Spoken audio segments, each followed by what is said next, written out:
अस्सलामुअलैकुम। दोस्तों, क्या कभी आप पर ऐसा इल्ज़ाम लगा है जो आपने किया ही नहीं था? क्या कभी आपके साथ भी ऐसा हुआ कि किसी दूसरे को बचाने के लिए आप पर इल्ज़ाम डाल दिया गया हो? तो दोस्तों, आप स्केपगोट बने हैं। स्केपगोट ऐसे शख्स को कहते हैं जिस पर दूसरों की गलतियों या नाकामियों का बोझ डाल दिया जाता है, जो खुद कसूरवार ना होते हुए भी सज़ा या इल्ज़ाम सहता है, जिसे बस इसलिए कुर्बान कर दिया जाता है कि असल मुजरिम बच जाए। दोस्तों, स्केपगोट कहते हैं कुर्बानी के बकरे को, यानी जो शख्स बिला वजह किसी दूसरे का इल्ज़ाम का निशाना बन जाए। A scapegoat is a person who is unfairly blamed for the mistakes or problems caused by others. A scapegoat मतलब कुर्बानी का बकरा जिस पर इल्ज़ाम डाल दिया जाए।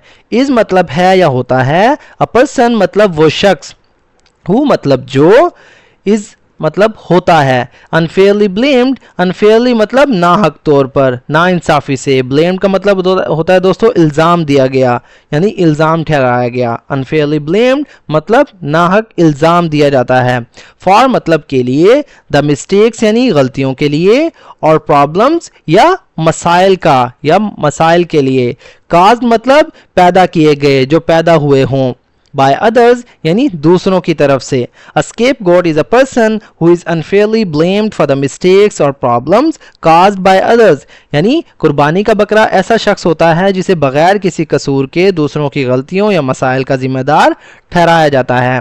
In many situations, especially in workplaces or families, when something goes wrong, people look for someone to blame even if that person is not truly responsible. In many situations, इन मतलब में, मैनी सिचुएशन यानी बहुत से हालात में, बहुत सी सूरत हाल में, specially ख़ास तौर पर, इन वर्क प्लेसेस यानी काम की जगहों पर, यानी दफातर में, और या फैमिलीज मतलब ख़ानदानों में यानी घरों में। व्हेन मतलब जब, समथिंग मतलब कुछ या कोई चीज़, गोज रॉन्ग इसका मतलब होता है दोस्तों गलत हो जाए या गलत हो जाती है। पीपल यानी लोग, लुक फॉर इसका मतलब होता है तलाश करते हैं, ढूंढते हैं। समवन मतलब किसी को, किसी शख्स को। टू ब्लेम इल्ज़ाम देने के लिए।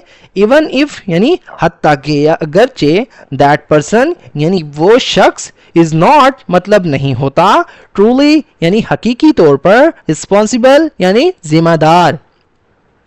इन मैनी सिचुएशन बहुत से हालात में, स्पेशली इन वर्क प्लेसेस और फैमिलीज ख़ास तौर पर दफातर यानी काम की जगहों पर और घरों में। व्हेन समथिंग गोज रॉन्ग जब कुछ गलत हो जाता है, people look for someone to blame even if that person is not truly responsible तो लोग किसी पर इल्ज़ाम डालने के लिए किसी को तलाश करते हैं, चाहे वो शख्स हकीकन जिम्मेदार नहीं होता।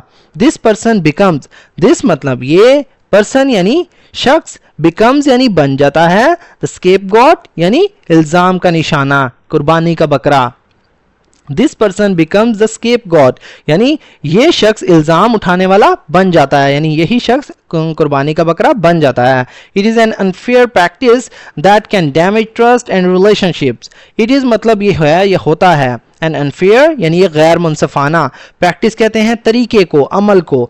दैट मतलब जो, कैन डैमेज मतलब नुकसान पहुंचा सकता है, ट्रस्ट यानी एतमाद को, एंड और रिलेशनशिप्स यानी ताल्लुकात को, रिश्तों को। It is an unfair practice that can damage trust and relationship. ये गैर मुनसफाना अमल है जो एतमाद और ताल्लुकात को नुकसान पहुंचा सकता है। Sometimes weak or quiet individuals are chosen as scapegoats because they don't fight back. Sometimes बाज़ औक़ात, कभी कभार। वीक मतलब कमज़ोर को कहते हैं, यानी इसमें ताकत ना हो, और या क्वाइट इसका मतलब होता है दोस्तों खामोश या चुप। इंडिविजुअल्स यानी लोग या अफराद, आर चूजन मतलब मुंतखब किए जाते हैं, चुने जाते हैं, एज स्केपगोट यानी इल्ज़ाम उठाने वाले के तौर पर।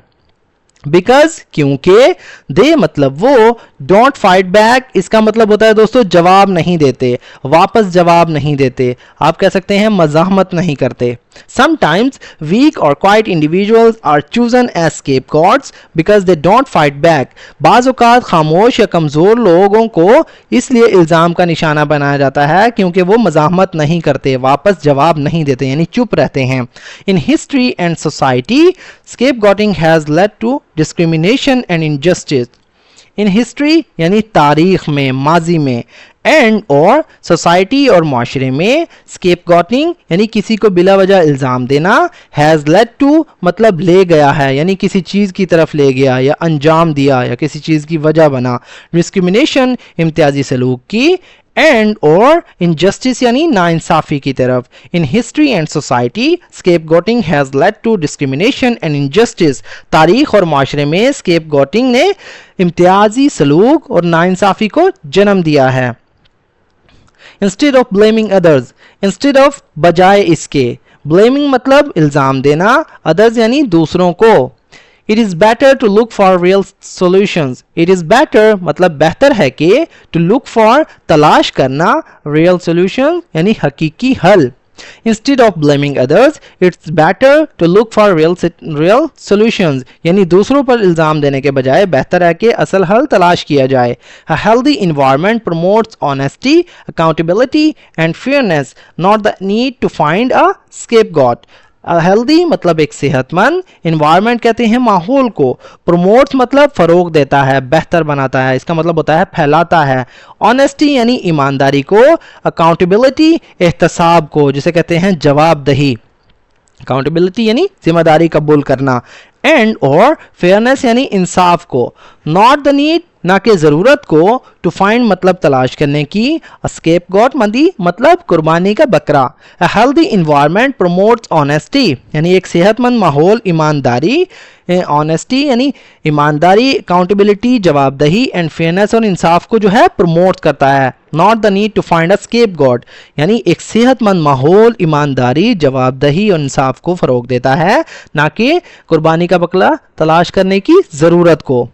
तो दोस्तों इस वीडियो का मकसद आपकी स्पोकन इंग्लिश वोकैबुलरी, आपकी रीडिंग प्रैक्टिस को इम्प्रूव करना नहीं बल्कि आपको बाहिम्मत बनाना भी है, ताकि आप सिर्फ जो है अपनी इम्प्रूवमेंट को बेहतर ना करें बल्कि ज़िंदगी की हकीकत को भी पहचानें।